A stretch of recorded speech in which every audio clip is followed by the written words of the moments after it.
여러분 신앙생활할 때에 믿음 생활할 때 하나님의 권위를 인정하느냐, 하나님의 주권을 인정하느냐, 이것이 신앙생활할 때 한 곱이 넘어가는 믿음이 성장하는 단계의 아주 중요한 과정 중에 하나입니다.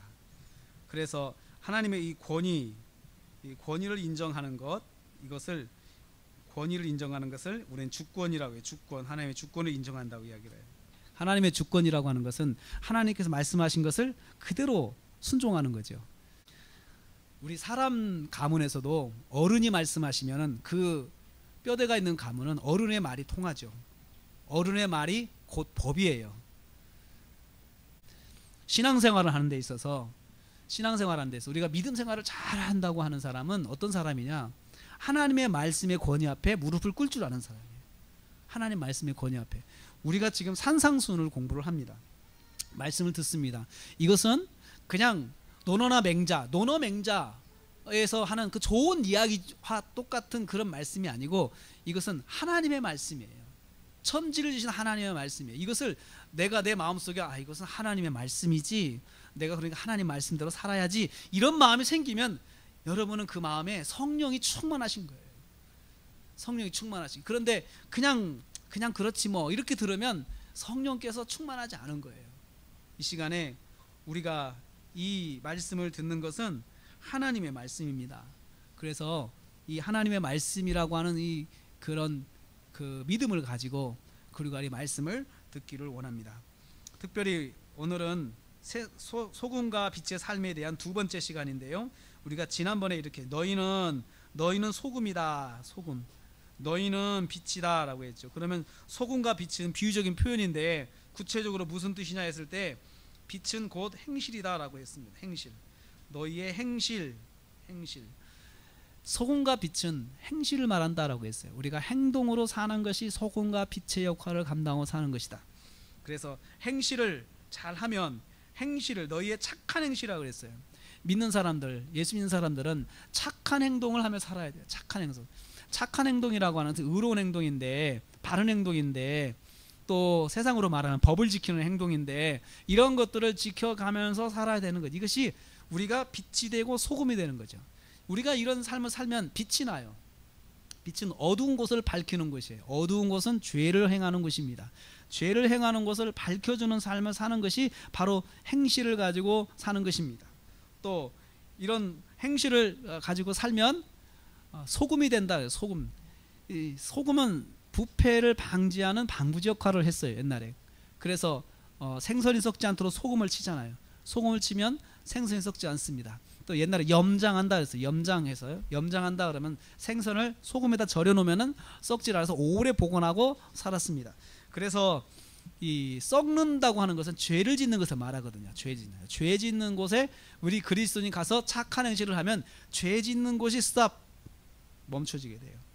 그리고 더 이상 죄를 짓지 않고 그런 역할을 해야 되는 거예요. 우리 때문에 그러한 것들이 멈춰져야 된다는 거죠.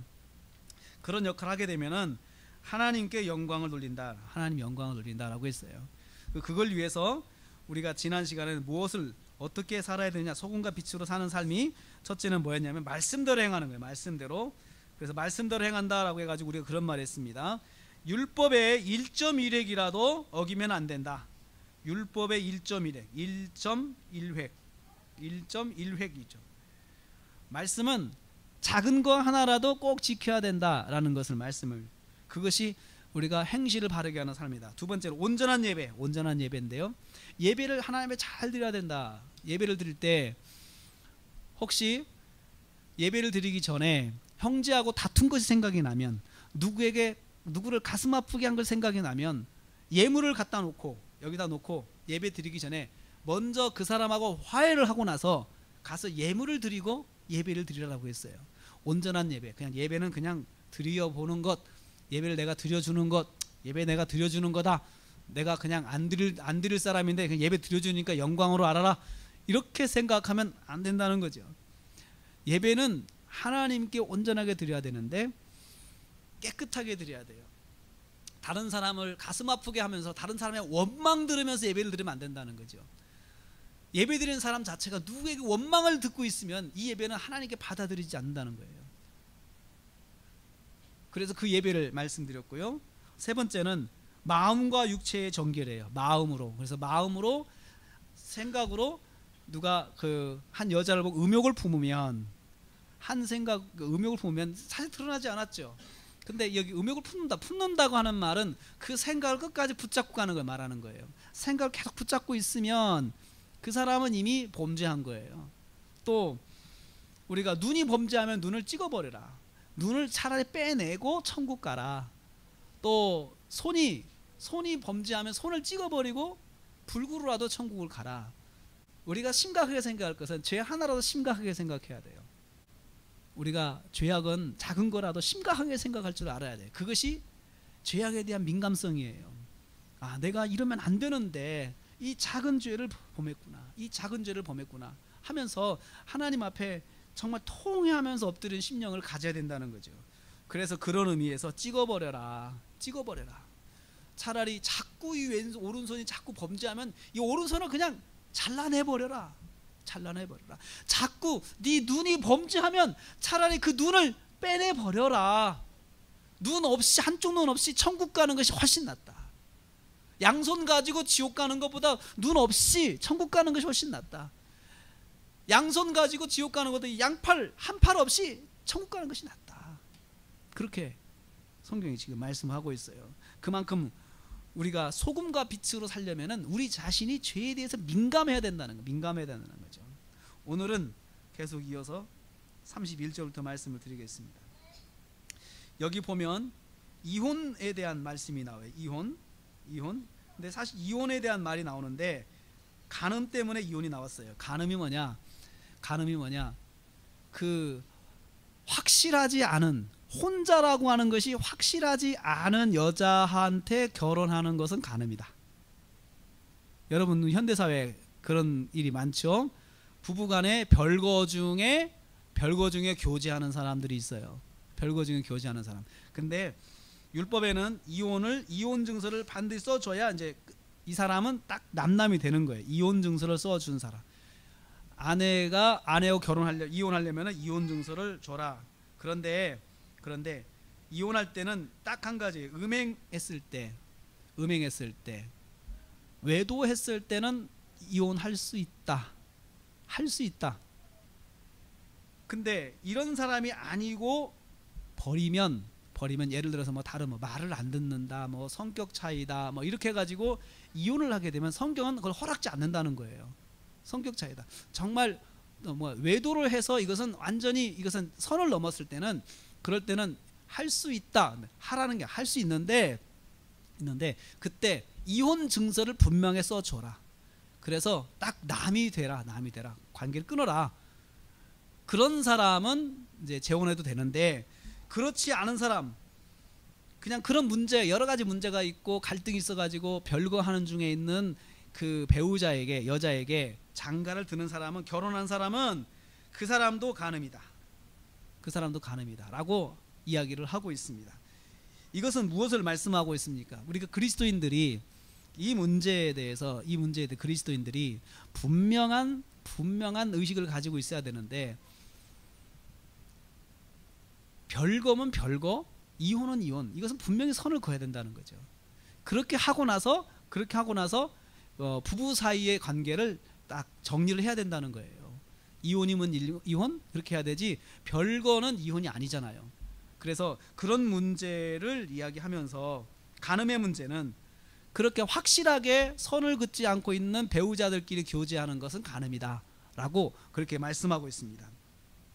왜 이 문제가 나왔을까요? 사실 예수님께서 이 문제를 이야기하셨는데 당시 유대 사회 속에서도 이런 문제가 참 많았고 초대교회에서도 이런 문제들이 많았어요. 고린도전서를 보면은 이런 혼자 사는 사람들의 문제 가지고 교회가 많이 그 갈등하는 것을 봐요. 혼자 사는 그 성도들. 그래서 그런 문제가 있는데, 현대사회가 싱글 미니스트리가 또 있어요. 우리 교회가 싱글 미니스트리, 그래서 혼자 사는 분들을 목회하는 그런 전문 사역자들이 있는데, 싱글 미니스트리의 문제는, 그 목회의 목표는 혼자 살게 하는 것이 목표가 아니에요. 가정을 회복하게 하는 것이에요. 싱글 미니스트리가 가정에 대한 좋은 그런 그 관계를 다시 회복하고, 가정에 대한 그런 비전을 가지고 혼자 사는 문제를 회복하고 넘어서 이제 가정을 위해 살도록 그렇게 하는 거죠. 그래서 이혼하신 분들에게 싱글 미니스트리를 통해서 다시 가정을 갖도록 또 도와주는 것이 싱글 미니스트리의 그런 방향성인 것입니다. 그래서 남자들에게 주는 말씀이에요. 남자들이 조심해야 되는데, 선이 확실하지 않은 여자와 교제하는 것, 특별히 그 이혼한 그 분하고 교제하는 데 있어서 이건 별거하고 있다든지 또 선이 확실하지 않은데 그냥 좋아서 자기 감정에 끌려서 교제하는 것은, 이것은 잘못된 것이다. 이것은 간음이다 라고 말을 하고 있습니다. 예수님께서 가르쳤습니다. 그래서 가정의 문제를 확실하게 하라. 이것이 그리스도인들의 문제입니다. 그리스도인들이 해결해야 될 문제입니다. 성도들이 세상 사람들과 똑같이 그런 의식을 가지고 따라가면 안 되는 거죠. 세상 사람들은 그렇게 하는데 우리는 그렇게 하면 안 된다는 것입니다. 또 두 번째 33절부터는 맹세에 대한 문제, 헛맹세. 옛사람이 헛맹세하지 말고 맹세한 것을 주께 지키라라고 했어요. 그래서 옛날에는 그렇게 했다는 거죠, 율법에는. 그런데 예수님께서 다시 정해주시는데, 도무지 맹세하지 말라. 우리 맹세 문제 많이 해요. 내가 이렇게 하겠습니다, 내가 이렇게 할게요. 서약한다고 그러죠. 서약. 결혼도 서약이죠. 결혼식 할 때 서약하잖아요. 그래서 이 서약하는 거, 또 내가 하나님께 이렇게 하겠습니다 약속하는 것, 어떤 분은 이제 헌금을 약속하는 것, 또 어떤 분은 또 어떤 삶을 약속하는 것. 제가 이제부터는 정결한 삶을 살겠습니다. 이제부터는 제가 하나님 위해 살겠습니다. 이제부터 제가 말씀 위해 살겠습니다. 이제부터는 제가 주의를 지키며 살겠습니다. 이런 것들을 약속하는 거 있잖아요. 약속하는 것. 이거 약속하는 것을 말하는데요, 약속을 했으면 사실 주께 지켜야 된다는 것이 기본적인 법입니다. 그런데 예수님께서는 이렇게 말하세요. 하늘로도 하지 마라. 맹세하지 말라. 여기서 계속 맹세하지 말라가 계속 반복돼요. 맹세하지 말라. 첫째는 하늘로 하지 말라. 하늘로. 내가 하늘을 두고 맹세하는데, 이런 말 한다. 사람들이 되게 강조할 때 내가 하늘을 두고 맹세한다. 그렇게 하지 마라 이거죠. 왜냐하면 하늘을 두고 맹세하지 말라. 왜냐하면 거기는 하나님의 보좌예요. 그 하나님이 계신 곳인데, 네가 하늘이 네 것이냐? 하나님 거야. 하나님 것인데, 하나님이 영역인데 왜 네가 네 마음대로 하늘을 두고 맹세를 하냐 이거죠. 할 수 없다는 거죠. 하늘을 두고. 그래서 맹세를 하늘을 두고 하지 말라. 두 번째는 땅을 두고 하죠. 내가 땅을 두고 맹세하죠. 이 세상을, 내가 세상을 걸고 내가 맹세한다. 세상을 걸고 맹세한다. 이 땅은 하나님의 발등상이다. 다 하나님 거라는 거죠. 약속을 하려면 되게 여러분 뭘 건다라고 하잖아요. 뭘 건다. 그게 담보물이죠. 그래서 은행에서는 약속을 지켜야 하기 위해서 담보를 받습니다. 담보물을 받아요. 신용대출도 있지만은 사실은 담보물 대출이 세계적인 추세입니다. 그런데 담보물의 특징이 뭐예요? 내 거여야 되잖아요. 내 것이어야 되는데, 내 것은 담보를 걸어도 돼요. 그래서 손실을 보면 그것을 내가 변상하면 되니까요. 그런데 하늘은 내 것이 아니잖아요. 하늘로 하지 마라. 땅도 내 것이 아니라는 거죠. 땅으로도 하지 마라. 그리고 예루살렘으로도 하지 마라. 거룩한 성지, 또 내가 사는 곳, 뭐 우리 동네를 걸고 이것도 하지 마라. 왜냐하면 거기는 큰 임금의 성이다. 임금은 주권은 하나님이 주시는 거예요. 하나님이 임금을 세우잖아요. 하나님이 세우신 사람이야. 그조차도 하면 안 돼. 그리고 또 네 머리로도 말라. 이제 이거 우리가 해당되는 거죠. 내 머리로도, 내 생각으로도 하지 마라. 나를 걸고, 머리는 내 생명이잖아요. 내 머리를 걸고 내 생명을 걸고 맹세하지 말라. 왜냐하면 네가 희고 검게 할 수 없다. 한 털 하나도, 머리털 하나도 네가 마음대로 희게 만들 수 없고 검게 만들 수 없다. 머리가 휘어져 보면 검게 하는 것이 참 어렵습니다. 염색해야 하잖아요. 근데 염색하고는 머리가 자라면 휘어지잖아요. 그러니까 내 마음대로 흰 머리를 향해서 너 까마져, 블랙으로 변해라. 됩니까? 안 됩니다. 내 마음대로 하지 못해. 이것도 왜냐면 뭐예요? 내 것이 아니에요. 이 머리털도 내 것이 아니에요. 내 것이 아니기 때문에 나를 두고도 맹세하면 안 된다는 거예요. 이 말은 우리는 맹세하면 꼭 지켜야 되는데 맹세는 지키지 못하는, 우리의 맹세는 사실은 지키지 못하는 맹세라는 거죠. 그러니까 맹세를 함부로 하지 마라. 그리고 가능하면 맹세하지 마라. 맹세하지 마라.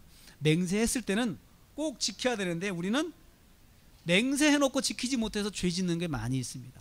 범죄하는 게 많이 있습니다. 하나님, 제가 큐티 열심히 하겠습니다 해놓고 못해요. 하나님, 제가 기도 열심히 하겠습니다 해놓고 못해요. 하나님, 제가 뭘 열심히 하겠습니다 해놓고 못해요. 못하는 게 참 많습니다. 그래 놓고도 우리는 그냥 지나가요. 그런데 입장을 바꿔놓고 생각해 보세요. 여러분이 누구에게 약속을 받았어요. 하나님이 여러분이 약속을 하셨어요. 근데 약속을 하나님이 안 지키셨어요. 그러면 어떻게 되는 거예요? 섭섭하죠. 하나님이 작은 거라도 내가 말씀대로 믿었는데 안 해주면 우리 섭섭하잖아요. 굉장히 섭섭해요. 그리고 내가 교회를 가네 안 가네 그거 하잖아요. 그런데 반대로 내가 하나님께 약속한 것은 지키지 않았어요. 거기에 대해서는 여러분 하나도 내가 하나님께 미안한 마음이 없으면 안 된다는 거예요. 그러니까 그런 거 생각하면 함부로 맹세하지 마라. 그리고 맹세한 것은 꼭 지켜라. 꼭 지키고 지키지 못한 거에 대해서 하나님 앞에 회개해야 돼요. 하나님 제가 잘못했습니다. 제가 정말 너무나도 부족했습니다. 저를 용서해 주십시오 하면서 하나님 앞에 엎드려야 돼요. 혹시 여러분 하나님 약속한 거 있습니까? 약속도 그냥 약속한 게 맹세한 거 있습니까? 그런데 이런 약속이 있습니다. 하나님께서 제가 이렇게 해주시면, 저에게 이렇게 해주시면 저는 이렇게 하겠습니다. 혹시 이렇게 약속하신 거 있어요? 꼭 지키세요. 해주시면, 이렇게 했으면 꼭 지키세요. 해주셨을 때는 꼭 지키셔야 돼요. 아니면 하나님께서 꼭 받으십니다. 하나님께서 꼭 받아가십니다. 그런데 약속을 할 때 조건을 걸지 마세요. 그냥 대신 하나님, 제가 이렇게 하겠습니다. 언제까지 하겠습니다. 이렇게 하는 게 참 좋아요. 그것이 더 좋은 약속이에요. 하나님 앞에 이걸 서원이라고 하거든요. 서원은 꼭 지켜야 된다. 그런데 여러분, 서원에 대해서 제가 한마디를 말씀드릴게요. 우리 서원기도 한다고 그래요. 서원기도는 제가 이제 믿음 생활하다가 말씀을 보다가 예배를 드리다가 성경을 보다가 기도를 하다가 마음에 어떤 소원이 생겼어요. 내가 하나님 앞에 이렇게 해야 되겠다. 이게 생기거든요. 꼭 믿음 생활하면 그게 생겨요. 하나님이 내가 해야 되겠다. 내가 우리 아들 이름으로 이걸 한번 해야 되겠다. 내가 우리 남편 이름으로 이걸 해야 되겠다. 내가 아내 이름으로 해야 되겠다. 이런 게 있어요. 또 내가 우리 아들을 목사님 시켜야 되겠다. 이렇게 생각하는 게 있어요. 목사님 시켜야겠다. 이런 게 있어요. 또 아들이 어디서 은혜 받고 손 들고 선교사 하겠다고 손 들고 온 거예요. 이 중학교 다니는 애, 중학교 1학년짜리가, 예를 들어 태용이 만한 애가 서원하겠다. 근데 엄마가 들으니까 기가 막힌 거야. 네가 왜 선교사를 해? 네가 왜 선교사를 해? 그래서 네 맘대로 하면 안 되지 하면서 이제 부자 간에 갈등이 생기는 거예요. 아니야 엄마, 나는 선교사 할 거야. 그러면서 이제 갈등이 생기죠. 그런데 성경에서 말씀할 때 서원도요, 미성년자의 서원은 무효입니다. 미성년자의 서원은 무효예요. 성년이 돼서, 미성년자 같은 경우는 서원할 때 부모의 동의를 얻어야 돼요. 성경이 그렇게 말씀하고 있어요. 부모의 동의를 얻어야 돼요. 그러니까 부모의 동의를 얻어야 되고, 부모가 동의를 해주면 미성년자는 서원이 되는 거예요. 또 부모가 서원했을 때는 그 아이가 성년이 돼서 이해를 해가지고 동의를 해야 돼요. 그래야 가능해요. 또 부부간에 서원을 했어요. 남편이 서원을 했고 아내가 서원했어요. 그러면 이럴 경우에는 아내가 서원했을 때는 남편의 동의를 얻어야 돼요. 남편이 안 돼 그러면은 그 서원은 무효입니다. 성경이요, 가정에서 그런 원리를 잘 설명해 줘요. 또 남편도 마찬가지죠. 남편도 서로 부부가 동의를 얻어야 돼요. 왜 그러냐? 서원을 가지고 부부간에 이렇게 의가 상할 수가 있어요. 그러니까 하나님께서 가정을 지키고 가정을 세우기 위해서 부부간에 서로 동의하는 거, 자녀들의, 미성년자들의 서원도 부모의 동의를 얻어서 그 자녀가, 그 부모가 오케이 해야, 그렇게 하자라고 할 때 가능하다는 거예요. 서원은 꼭 지키라는 것이에요. 이 말씀의 취지는 서원은 꼭 지켜라. 그래서 지키지 못할 서원은 하지 마라. 안 하는 게 낫다. 하나님께서 서원 안 받으셔서 섭섭하신 분 절대 아니다. 네 마음에 동기가 생길 때는 항상 정말 신중하게 하고 그것은 꼭 지켜야 된다. 지키지 않으면 그것은 하나님 앞에 범죄다라고 말씀하고 있습니다. 그래서 37절 말씀을 보십시오. 37절 말씀에 이렇게 돼요. 너희는 말에 옳다 옳다 말하고 아니라 아니라 말해라. 뭐든지 분명하게 말해라. 믿음의 헌신도 분명하게 해라. 한다 안 한다 분명하게 해라. 그냥 무조건 약속해서 그냥 기분 좋게 만들어줘서 범죄하지 말고 그렇게 해라. 그래서 이에서 지나는 것, 지나는 것은 악으로 쫓아나니라. 지나는 거 왜? 지나친다. 과한 것이에요. 과한 것. 과함은 헌신도 너무 과한 헌신이 있어요. 감당하지 못할 과한 헌신은 악에서 나느니라. 악을 쫓아나니라. 죄라는 거죠. 헌신 자체가 그렇게 중요하고 감동적인 것은 아니고 헌신도 지켜져야 되는 헌신이 감동적인 것이지 지키지 못할 것을 너무 과하게 내가 헌신을 하게 되면 거기서 죄가 나온다는 거예요. 죄.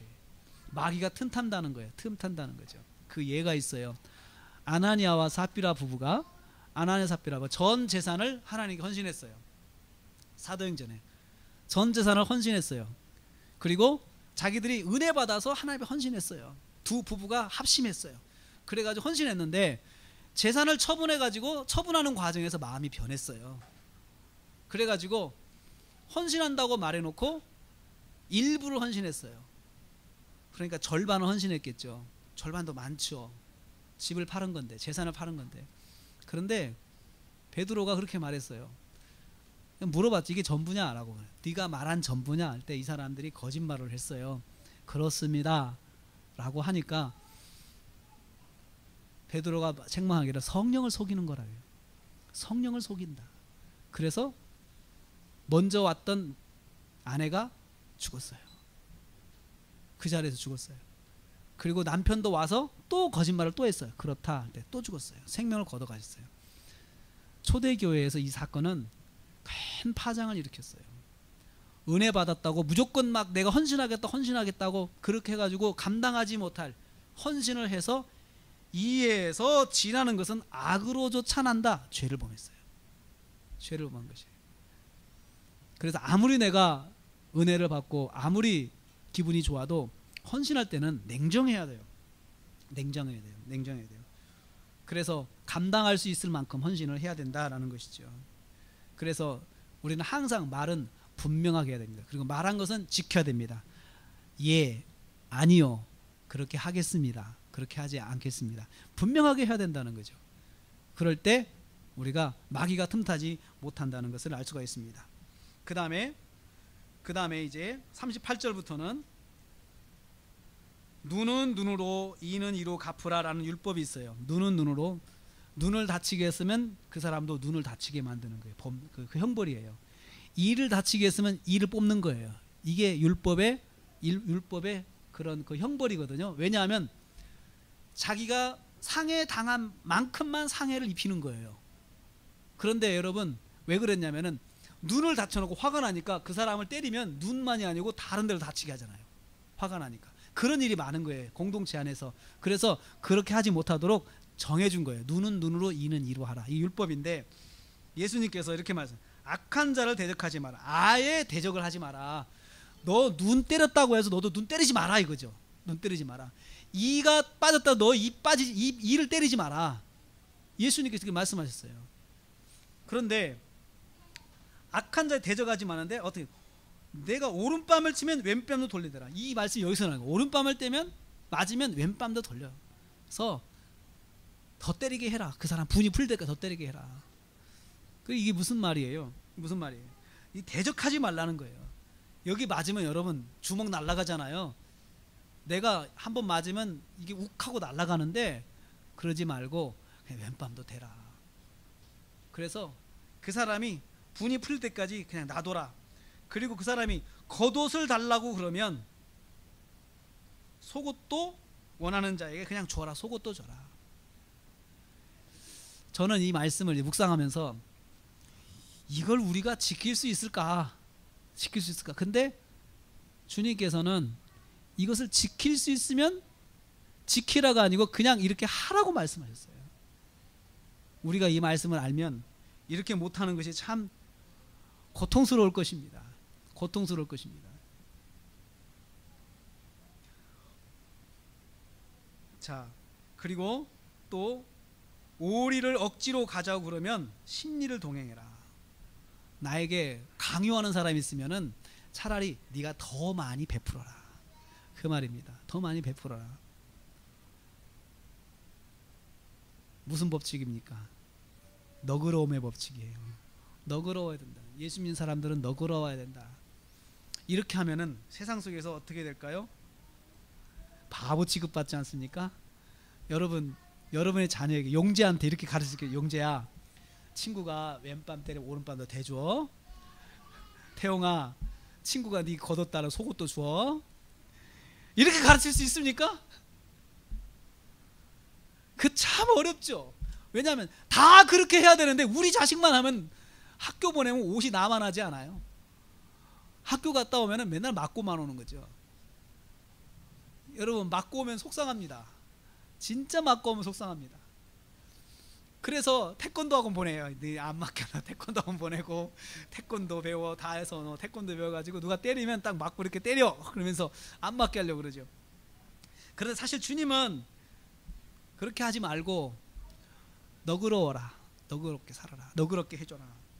그리고 또 주라. 그리고 거절하지 말라. 달라고 하면 줘라. 거절하지 말라. 참이 어렵습니다. 빌려달라고 하면 줘라. 줘라. 그리고 또 절대 거절하지 마라. 너그럽게 살아라는 거죠. 예수 믿는 사람들이. 특별히 여러분 또 어려운 사람들 도울 때 우리가 너그러움이 있어야 된다는 것을 이 말씀을 통해서 알 수가 있습니다. 성도 여러분, 참 우리가 이 말씀을 보면서 원수 문제, 대적하는 사람들의 문제를 놓고 참 많이 우리 기도가 필요하다는 것을 알 수 있습니다. 하나님, 정말 저는 제 오른뺨 때리는 사람에게 왼뺨을 댈 수 있을까요? 생각해보면 참 그게 안 될 것 같아요. 그런데 그렇게 해야 우리가 소금이 되고 빛이 된다는 거예요. 소금이 되고 빛이 된다는 거. 한번 이것을 우리가 적용을 해봤으면 좋겠습니다. 또 뒤에 계속해서 말하기를 이웃을 사랑하고 원수는 미워하라 이렇게 돼 있지만, 사실은 너는 원수를 사랑해라. 원수를 사랑해. 이제 우리가 잘 아는 말씀이나요. 원수를 사랑해라. 원수를 사랑해라. 그리고 너를 핍박하는 자를 위해서 기도해라. 기도해줘라. 기도해줘라. 핍박할 때 나를 박해하는 사람을 어떻게 할까? 나도 똑같이 그 사람하고 대항할까? 그렇게 하지 말고 기도해줘라. 이 말을 좀 적으면, 갈등 관계에 있는 사람하고는 같이 대적하지 말고 그 갈등 관계에 있는 사람을 위해서 기도해줘라. 기도해줘라. 왜냐하면 그렇게 해야 너희가 하늘에 계신 아버지의 아들이 되기 때문이에요. 그래야 하늘의 아버지의 아들이 된다 이거죠. 그래야 네가 저 사람은 하나님의 자녀구나 라고 사람들이 생각한다는 거죠. 또 그렇게 해야 되는데, 왜냐하면 하나님도 선인과 악인에게 해를 비춰주셨어요. 하나님도 악인한테는 해를, 너는 나쁘니까 해 받지 마 이렇게 하지 않고 똑같이 해를 주셨어요. 의로운 자와 불의한 자에게 비를 또 내려주세요. 똑같이 비를 맡겨 있어요. 의로운 사람이 농사 짓는 곳에도 비를 내려주시고, 악한 사람이 농사 짓는 곳에도 비를 내려주시고, 하나님이 그렇게 하셨어요. 우리가 하나님을 닮고 하나님의 자녀다우려면 하나님이 하신 것처럼 우리가 하면 되잖아요. 그렇게 하라는 거예요. 또 보면 우리가 나를 사랑하는 사람만 사랑하면 무슨 상이 있겠느냐 이거죠. 나한테 잘해주는 사람 나도 잘해줘. 그런 상이 없다는 거예요. 세리도 이같이 한다. 세리. 당시 세리는요, 그 불법의 온상이었고 뇌물의 온상이었어요. 세리는 그래서 그 사람들이 제일 욕한 직업이 세리였습니다. 근데 세리도 자기한테 잘하는 사람한테 잘한다는 거죠. 그 나쁜 놈도 그렇게 하는데 그럼 똑같지 않냐. 나한테 잘하는 사람한테 잘하는 것은 세리도 하는 것이다. 또 너희 형제한테만 무난하면 남보다 더한 것이 뭐냐. 남보다 형제한테만 가까운 사람한테만 인사하면 이방인도 이같이 한다. 이방인도 이같이 한다. 이방인들도 하나님이 없는 사람들도 가까운 사람한테 인사는 하고 산다. 그것은 일반적인 법칙인데 우리 예수 믿는 사람들은 가깝지 않아도 인사하고 살아요. 그죠? 어디 가든지 안녕하세요. 안녕하세요. 안녕하세요. 동네에서 여기 만나면 사람들 안녕하세요. 안녕하세요. 참 인사하는 것이 그리스도인의 삶이라는 거죠. 낯선 사람한테도 인사하는 것, 낯선 사람한테도 문안하는 것, 이것이 그리스도인들의 문안입니다. 그리스도인들의 문안이에요. 그래서 결론적으로 너희는 온전해야 된다. 하늘에 계신 너희 아버지가 온전하신 것이 너희도 온전해라. 온전하다는 것은요, 그릇에 물건이 가득 찬 거죠. 하나님의 사람으로서 가득 찬 모습으로 살아야 되는데, 그러려면 세상 사람들이 하는 것 이상으로 하고 살아야 된다. 우리가 세상 사람들 하는 것만큼 살면 안 된다는 거예요. 그런데 우리는 세상 사람보다 못하게 사는 경우도 있잖아요. 네? 세상 사람보다 못하게 하는, 그것은 더 말할 것도 없이 세상 사람들보다도 더 잘하고 살아야 된다. 그래야 우리가 빛이 되고 소금이 된다는 거죠. 여러분, 우리가 그리스도인들이 세상에서 왜 비난을 받습니까? 저는 두 가지로 생각해요. 예수 믿는데 나보다 못하니까 사람들이 비난해요. 또 예수 믿는데 나 정도밖에 안 하니까 비난을 해요. 나 정도밖에. 근데 사람들이 감동이 없어요. 우리가 세상 사람들에게 하나님의 사람으로서 감동을 주려면 그 사람들보다 더 해야 돼요. 그 사람들만큼만 해서는 감동이 없어요. 요즘에는 봉사하는 사람들 참 많습니다. 집 짓기 봉사, 예수 안 믿어도 봉사하는 사람 참 많아요. 근데 그 정도는 다 하고 살아요, 일반적으로. 그런데 우리 예수 믿는 사람이 그거보다 못하면은 비난을 받습니다. 동네 사람들에게 이런 조사를 했다고 해요. 교회를 안 다녀도 어떻게 하면 교회를 나올 수 있겠습니까? 물어보니까 교회에서 좋은 일 하면 나가겠습니다 그러더라고요. 가서 제가 도와주겠습니다. 참여하겠습니다. 교회에서 좋은 일 하면. 이 사람들이 마음속에 좋은 일을 하고 싶은데 뭔가 동기부여 시켜주는, 그걸 끌어주는 사람이 없는 거예요. 그러니까 집에 혼자 가만히 앉아가지고 인터넷 소식을 접하고 뉴스 소식을 보면서 나도 좀 도와주고 싶다 하는데 누가 끌어주는 게 없다는 거죠. 교회에서 만약에 이걸 끌어주면 교회는 나가지 않아도 자기는 가서 참여하고 싶다. 이게 사람들의 마음이라고 그렇게 리서치 조사하는 것을 봤습니다. 사람들도 그래도 선한 사람들, 양심적인 사람들은 그 정도 하고 삽니다. 근데 예수 믿는 사람들은 양심적인 사람들 그 이상이 돼야 된다는 거예요. 그게 오늘의 말씀이에요. 그래서 나는 참 이것을 할 수 있을까 생각할 때 참 힘들겠다 하는 것이 나도 똑같은 생각을 하고 있다는 것입니다. 성도 여러분, 제가 하나님의 말씀의 권위에 대해서 말씀을 드렸습니다. 우리가 이 말씀을 순종하냐 순종하지 않느냐, 어떻게 반응하느냐는 하나님 말씀에 대한 권위를 내가 어떻게 받아들이느냐, 거기에 달려 있습니다. 하나님 말씀의 권위, 이것을 내가 마음에 가지면 이 말씀을 읽을 때 내가 도전을 할 것입니다. 내가 이렇게 살아야겠다, 내가 하나님 말씀대로 살아야겠다, 이 말씀, 이런 도전을 받아서 저와 여러분이 소금과 빛으로 승리하는 삶을 사시기를 주님의 이름으로 축복합니다. 기도하겠습니다.